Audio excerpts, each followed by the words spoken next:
receita de hoje, pipoca com leite em pó. Bem-vindos à Cozinha da Nai. Em uma panela, adicione 1/4 de xícara de óleo,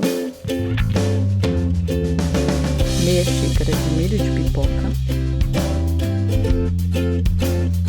meia xícara de água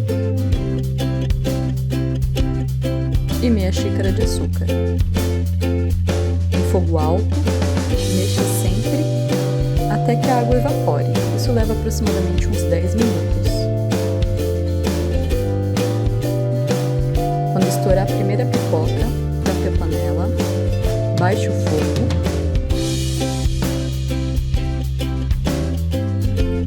e vá sempre tirando a panela do fogo e mexendo.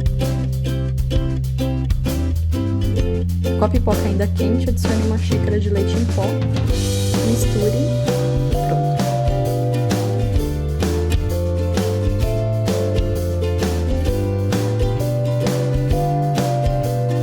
Bom apetite!